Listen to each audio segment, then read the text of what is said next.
Si on en croit les sondages, la France est le pays le plus pessimiste du monde, plus pessimiste encore que l'Afghanistan ou l'Irak. Enfin, c'est une situation absolument incroyable. Et ça peut se comprendre parce que la France a le sentiment de tomber dans une sorte de déclin déjà depuis quelques décennies sans que les décisions soient prises. Et je pense que c'est quelque chose que tous les électeurs ressentent plus ou moins, avec des politiques qui ne prennent pas la mesure de la situation. Donc il y a cette espèce de sentiment comme ça de déglingue, de dégringolade, qui est alors confirmé régulièrement par les chiffres, du déficit du commerce extérieur, du chômage, etc.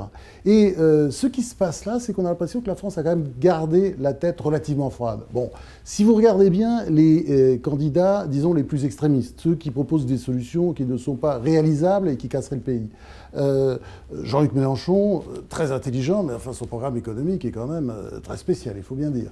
Marine Le Pen, on voit très bien, elle a beaucoup de bagou, elle a hérité d'ailleurs d'une sorte de charisme paternel, mais dès qu'elle parle économie, on rigole. Bon, ensuite, les trotskistes aussi, les candidats, les malheureux candidats trotskistes, si vous ajoutez tout ça, ça fait effectivement un Français sur 3. Et c'est à peu près la moyenne de toutes les élections jusqu'à présent, qui sont sortis un petit peu de ce que certains appellent, à tort d'ailleurs, le cercle de la raison, qu'on pourrait tout simplement dire le cercle de la tête froide. Et de l'autre côté, bon, les candidats raisonnables sont, ils représentent tout de même un certain chiffre, et ils sont largement majoritaires.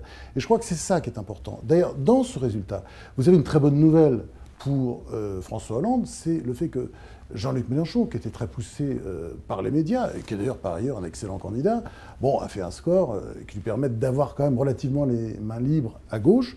De l'autre côté, c'est plus compliqué effectivement pour Nicolas Sarkozy, parce qu'il voit pousser à sa droite quelque chose d'inquiétant et de plus en plus important, parce que c'est sûr que le score de Marine Le Pen à cette élection, c'est un score, pour l'instant, enfin d'après ce qu'on sait, c'est un score tout de même impressionnant. Donc c'est, disons, la première leçon qu'on peut tirer. Je trouve que la France ne va pas si mal. Et d'ailleurs, le point d'orgue, c'est quand même qu'ils ont voté, les Français. Ils ont voté autant qu'en 2007. On annonçait une abstention record. Si vous lisez les journaux, vous lisez à longueur de colonne, c'est une campagne ennuyeuse, qu'emmerde tout le monde, les Français en ont assez, etc. À l'arrivée, je constate qu'ils ont voté, que le taux d'abstention est relativement faible.